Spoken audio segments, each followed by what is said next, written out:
What do we have here? An ugly piece of artwork. Okay. So it's done by Snowden. M.L. Snowden. Got it from a former in-law, and I'd like to get rid of it, just like I got rid of them. All right, all right. That sounds like you're a little bit bitter. Just a little. Today, I brought in a sculpture by M.L. Snowden that I'm looking to get rid of. It's a female artist, and I know that she's pretty popular.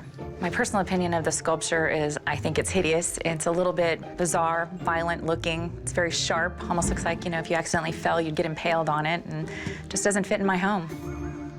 It's different. I sort of like it. I know about her, M.L. Snowden. She's in her 60s. She's been doing this ever since she was a little kid. She worked with her father. Her father was a pretty famous sculptor. It's not the art everyone likes, you know what I mean? Some people like a little more traditional or a little different, but she is a really famous artist, and a lot of people like her work. I mean, she's won a ton of awards, and she actually owns some of the tools that Rodin used, and she uses those tools when she sculpts stuff. And it's signed in the sculpture there, and it's 14 of 25. Do you know the name of it? No, I don't. But you can buy it and call it whatever you'd like.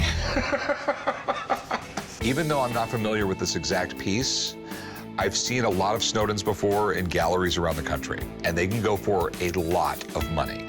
And even though it's not the art for everyone, I gotta admit, I sort of like it. It's neat. I mean, how much were you looking to get out of it? $50,000. $50,000.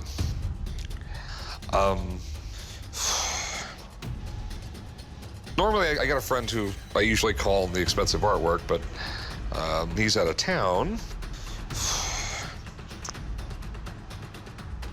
It is nice. This is very collectible. People love this stuff. I'll tell you what. I'll give you 20 grand. Deal. I'll take it. Whoa, that was easy. Okay, 20 grand. All right. Thanks so much. I just massively overpaid for this. Let's go do some Sweet. paperwork. All right. Well, I was actually pleasantly surprised with the negotiation. I seriously thought I was going to end up with like 5 grand and walk out of here disappointed. But I'm very happy with the 20 grand, and it's going to be well spent. Earlier, I bought an M.L. Snowden sculpture for $20,000. I've dealt in art my whole life, and I think I'm pretty good with this, and I think I got myself a good deal. But Corey and Chum seem to think that they're absolute geniuses and know so much more than I do. So I'm calling in Chad just to show them that I know what I'm doing. So what do you think? Wow, M.L. Snowden. That is Photon from the Elements of Light series. Okay. M.L. Snowden. She's one of the most significant international sculptors in the last 100 years. She's carrying on the tradition of Rodin. Aesthetically, I think it follows along with the traditions that were passed down from teacher to student for 50 generations.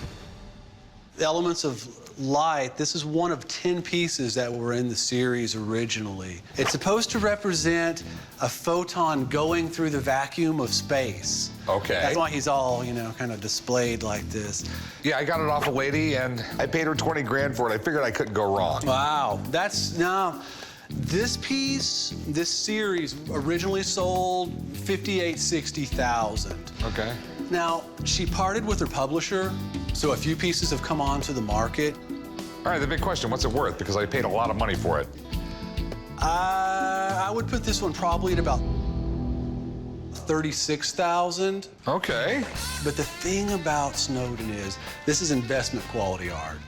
And this kind of stuff, it's only gonna go up. $36,000? I think the market will bear that, yeah. Hold on one second. Corey, Chum. Rick paid $20,000 for it. I think that's a fair market price. I think he can do much better than that upon selling it, but he didn't overpay. Chad thinks I can get right around $36,000 for it. You want to buy it, Chad? No comprende. Yeah, we still have to sell it. It'll sell. Well, you guys are not exactly interior designers. No, we're more of a beer crowd, not a fine wine crowd, and it's still ugly as hell.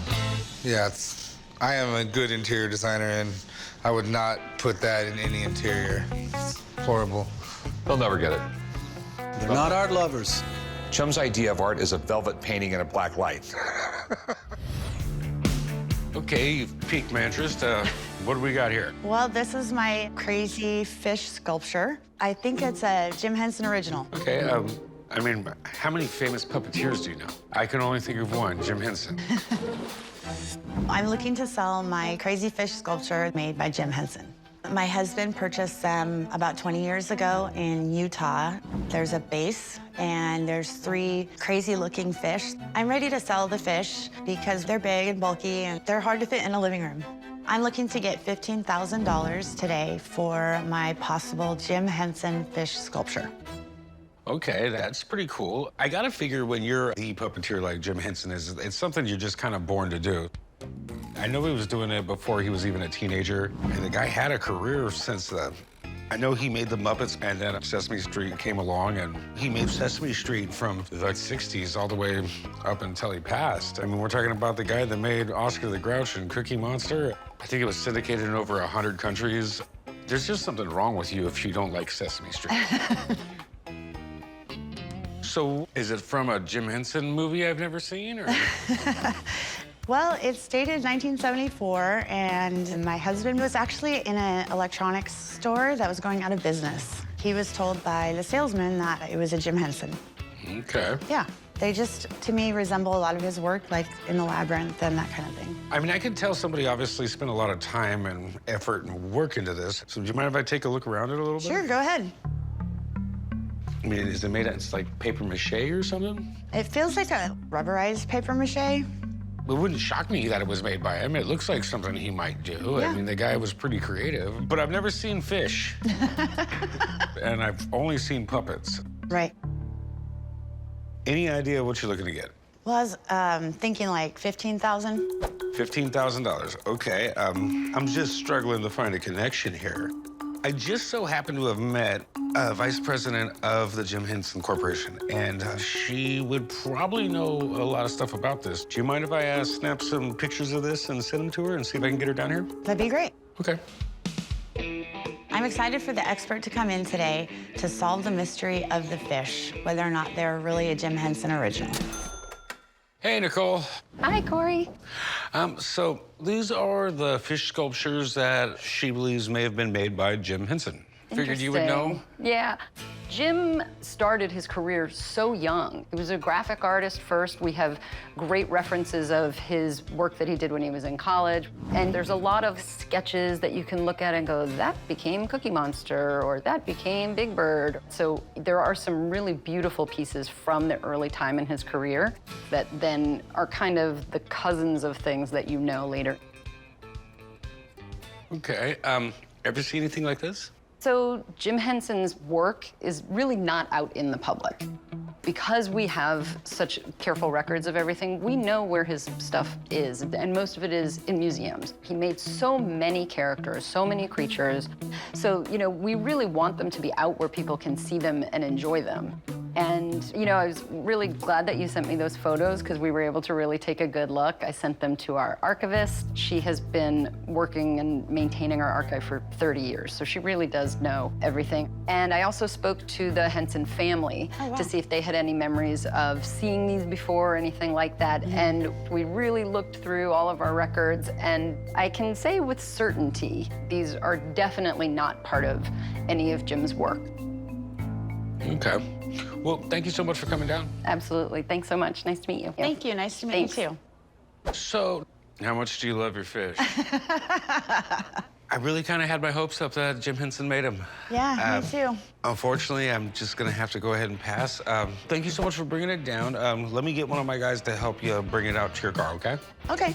All right, take care. Bye. I'm disappointed to not make a sale today and that it's not a Jim Henson original. So I don't know what I'm gonna do with the sculpture. Probably take it back home and put it in our houseboat. Whoa, that's freaking awesome. Hey, Big Hoss, check it out. This guy brought Wally into the shop. That is not Wally, chum. That is Johnny Five from Short Circuit. You've ever seen Short Circuit? I've seen Wally, and that looks like him. I'm here in the pawn shop today to sell my Johnny Five recycled metal sculpture. The sculpture is based off of the robot in the Short Circuit films. I'd like to get $25,000 for the sculpture today. This is pretty cool, man. Short Circuit was that typical 80s comedy. Basically, he was made by a scientist, and he was supposed to be the super soldier. Never got tired, no battle fatigue, and he ends up getting struck by lightning, and for whatever reason, he short circuits and becomes like a living thing. It did like $40 million at the box office, and I don't think they actually expected it to do as well as it did. So where'd you get it? Well, I got him at an estate sale. So this is just a replica of what he looked like in the movie? Right, he looks similar to the one in the movie, but he's bigger and heavier, made out of car parts and motorcycle parts. Do you know who the artist was that did it? I believe it's Alexander Califano. Okay. And he has welders who work underneath him. He comes up with the designs, and then the welders put it all together. Does it have any markings on it? I haven't been able to find any signatures or anything on it. All right, well, what are some key parts on this guy? Because I don't know nothing about Johnny whatever.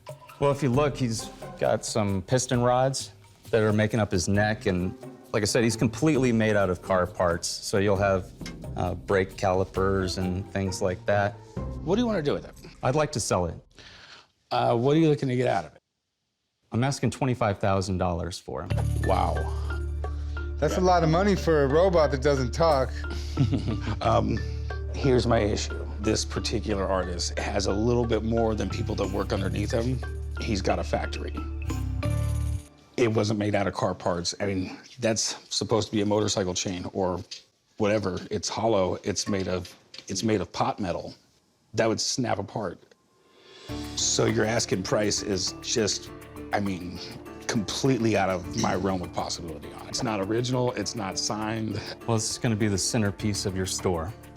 It's going to just sit here for a little while before somebody comes in and snaps it up with the same thought that I had, that it reminds them of their childhood. Yeah, man, unfortunately, I'm just gonna have to pass. I apologize. Thanks for bringing it in, though. It was fun. Thank you. That was pretty cool, but I still think it's Wally. It's not Wally, Chum. No offer was made today. It's pretty disappointing. So I'm just going to take him home and put him back in my living room. Jeff, how's it going? Doing pretty good, Rick. How you doing? Okay. What in the world is this?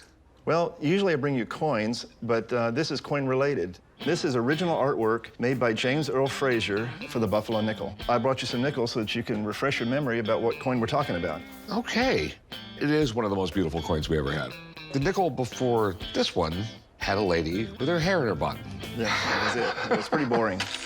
I'm at the pawn shop today to sell my unique sculpture by James Earl Frazier for the Buffalo nickel. It's a plaster cast, part of the original design process made in 1912. This piece is in excellent condition. I bought this from the James Earl Frazier estate down in Missouri. I'm trying to get $20,000 today for my sculpture for the Buffalo nickel. This is pretty cool. A few years after Teddy Roosevelt became president, he basically went to the Mint and said, like, guys, we have the ugliest coins in the world. Yeah. Roosevelt basically tells the Mint, design some beautiful coins. I mean, that time period from 1908 through the 1930s, you know, we had the Mercury dime. dimes, right? We had the Walking Liberty, the Standing Liberty, and the Buffalo nickel. We carried artwork in our pocket. A lot of people actually call this period the Renaissance of American coinage. And then, for some reason, the United States Mint decided, like, let's just put old dead guys on the coins. Dead presidents. Yep. You know, it's a beautiful portrait. And James Earl Frazier, really famous Western artist. Correct. It's a combination of men from different tribes, correct? Yes, I think there was amalgamation of 3 different individuals. Okay. So, do you know how many of these exist? Just that one. It is totally unique. All right. So, how much you want for it? I would part with it for $20,000. What about 10? I would not part with it for $10,000. It's really museum quality, so Yeah. I guess I would sell it for $18,000. I mean, here's the tough part. It's plaster of Paris. It's not like something by Frazier that was done in bronze. Yep. Plaster of Paris is not made to last. I mean, I'd go 15, that'd be it. I think I'll pass. I really think it belongs in a museum, and for the meantime, I'll just leave it on my desk. Okay. Well, Jeff, usually I spend a lot of money with you, but maybe next time. We'll try again. Okay. Thanks. This should be on a coin. really. How you doing? I'm good. So I have some Mayan Aztec sculptures. What exactly do you know about them? It's a male and a female, and it looks like they have been like hunting and gathering. Looks like a couple Oompa Loompas, if you ask me. They are definitely interesting looking. The song's playing in my head right now. Exactly. We know how that goes. We can sing it later. I have a pair of Mayan Aztec sculptures. Something about them seemed very special. I'm looking to sell these set of sculptures for $15,000. They're definitely pretty interesting. Not a lot of art survives from these time periods. It's really cool to actually see them into the shop. I'm trying to overlook them here. They look really interesting, but I don't think they're Mayan or Aztec. I think they're from the pre-Columbian Mexico time period. They had a hairless dog in the time period and was one of the few domesticated animals over there. So it kind of has that look to it up here. That's what's leading me to believe it's from that period in time and that region. This one looks to have a scroll in his hand and some type of, I don't know, potato or something. And they would make these clay figures out of like terracotta clay, and they were believed to be left in the tombs and kind of like a guide for the soul, you know, into the afterlife and so on. How much are you looking to get for the pair? For the pair, $15K. Okay. This stuff can be worth a lot of money. It, you know, all depends on where it was from, the condition it's in. But they look to be in pretty rough condition here. Did you repair these? No. Okay, because it looks almost like they were glued back together with some plaster or something. Oh, you know? okay. It looks very modern. That could drastically affect the value, you know? It's a lot of ifs for me, so I'd like to have someone come down and take a look at them, check them out, and see if they're authentic, where they're from, and then go from there. Okay. Hang out for a few minutes if you have some time, and I'll get someone down. Sure, no problem, thanks. I'm excited about an expert coming in because that way I'll know if it's actually worth something or if it's just a conversation piece. When you said you had a couple of little statues, I was thinking, this, not this. Good gravy. Wow. So just looking at these hefty little things, these would be from West Mexico. So they would date to about 2,000 years old. Wow. Made out of clay, of course. Would have gone into a tomb and accompanied the deceased into the afterlife. Do you have any idea what these are supposed to depict? I'm trying to figure that out. Yeah, well, it's always tough because there's no written record of any of these ancient cultures, so you kind of just get a sense based on what they're carrying, what they're wearing. This appears to be a weapon and a little shield, so he's a warrior. So you're telling me these aren't Oompa Loompas? They're not Oompa Loompas. Well, maybe they are, but they're an early variant of that. Now we want to see if it's authentic. Okay. So I brought my little bag of tricks. Do you mind if I play a little bit? Yeah, please, play. When water hits these, it should do a couple of things. So I'm going to spray a little bit of water. Won't hurt it. Okay. So I'm looking at how fast the water absorbs into the outer surface. Okay. Kind of a medium absorption. And then I smell it. Okay. So what I'm trying to smell is, does it smell like earth? Does it smell like it's been in the earth for 2,000 years? Yeah. So let me give you an example. I've got an authentic piece in here. Okay. And if I do that with this guy, the water is absorbing very quickly. This water is still showing. In about 10 seconds, this water is going to be gone. Oh, okay. Really earthy. Yeah, really earthy. Smell this. Slightly earthy. Slightly earthy. Yeah. Okay. I'm going to do one more thing. Okay. My business card. Okay. Let's look at the feet. Okay. Okay. I can almost not get my business card under those feet. That means this was made on a table that was about as flat as this glass. Okay. Guess how many flat tables there were in pre-Columbian America? Not many. 0. Bingo. So there were no flat tables around to make these. Right. So based on water absorption, lack of that deep, earthy smell, and most especially the flat feet. I hate to say it, they're modern. Okay. So what do you think the value is on them? You guys like to shoot things out on the range? Take these. I hate to say it, no value. Okay, well, I appreciate you coming down and being the bearer of bad news. Oh, I'm so sorry. No worries. Thank you so much. I You betcha. appreciate it. Of course. So Bob's my guy when it comes to this. With what he says, I'm gonna have to take it for value and I'm gonna have to pass on these. No problem. Thank you so much. I appreciate it. Thanks for bringing them down, and I hope you Absolutely. learned some stuff about them today. I did. Thank you.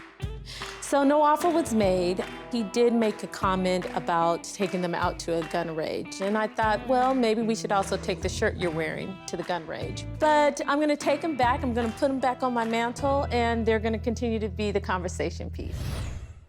Hello. What do we have here? I have something fantastic. You know, I've owned horses in my life, and I've never seen one with their head and neck in that position. I'm at the pawn shop today to have my turquoise horse head looked at and possibly sell it. This turquoise horse sculpture is rare because it's large, probably weighs 5 to 8 pounds. It's one solid piece of turquoise that's been meticulously carved, and it's just a beautiful piece of art. I'm asking $50,000 for it because I can't find anything even similar to it out there. All right, I'm interested. Where'd you get it? I bought it about 22 years ago from a lady, and I've had it ever since. So do you know much about it? I don't. I know it's turquoise, And? and its origin is unknown, and its age is unknown, and the carver's unknown. Okay, so 20 years ago, you just basically had a friend selling this and you purchased it. Yes, I love horses. It looks like it's turquoise. This is a very large chunk. They've been carving things out of turquoise for thousands of years. Think of it as real expensive marble. Generally, the less imperfections, the better. Turquoise is, it's like a composite stone. There's a lot of different material that gets into it. When it's formed, it can be anywhere from a blue color to a green color. It's just the way it's formed in the earth. I mean, it's not a pure stone. Like, it's not like diamond that it's solid carbon. It's gonna come out in one color generally. This right here has a lot of different shades on it. It looks like we have a bridle going down the side, but I'm not sure. You have one chipped up ear. All in all, I guess it's in pretty good shape. Have you done any research trying to figure out how old it is or anything like that? I have no idea how old it is. I think it kind of looks contemporary to me from, art-loving standpoint, but I don't know for sure. That's why I'm here. I mean, it's a big chunk, and it's worth money just for the turquoise itself. How much do you want for it? 50 grand. $50,000. 50,000. Okay. I don't know if that's going to happen, but let me call my buddy Bob. He'll come down here. He's got a lot of very expensive equipment. He might use it on it. So if you could just hang out for a little bit, I'll get my buddy down here, and he's going to take a look at it. Absolutely. Thank you. All right, I'll be right back. And when Bob comes down, he's going to tell me yay or nay. Whoa, you said you had a big piece of turquoise. That's a monster. Yeah, it's a very odd-shaped horse. It is a strange-looking beast. Can I take a look? Yes.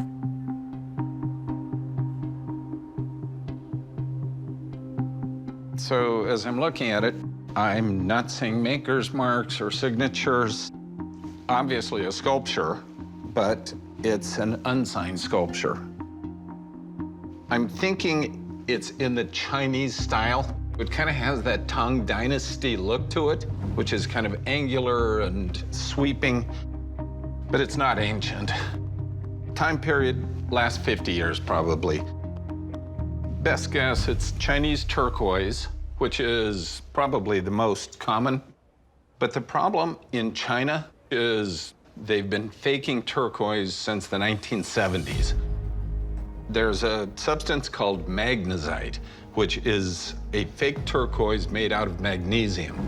So I'd like to make sure that this really is turquoise, because the difference between turquoise and magnesite is tremendous. So do you mind if I zap it with some X-rays? I'm looking for specific elements. And in this case, it should be copper, aluminum, and phosphorus. Okay, machine is done. It's 7% aluminum, 6% phosphorus, 5% copper. So It is turquoise. Okay. Great. Do you have any idea what something like this is worth? Turquoise is sold on a per gram basis. So, not sure exactly what this weighs, but I'd guess 5-6 pounds, $3 a gram, 450 grams per pound, $7,000 in turquoise. And then if there's any artistic value, you'd throw that on top. Okay. Well, I appreciate it. My pleasure. Thanks. Okay. It's a contemporary piece. It's no signature. We don't know the artist. And you can't sell something for thousands and thousands of dollars where you don't even know the artist.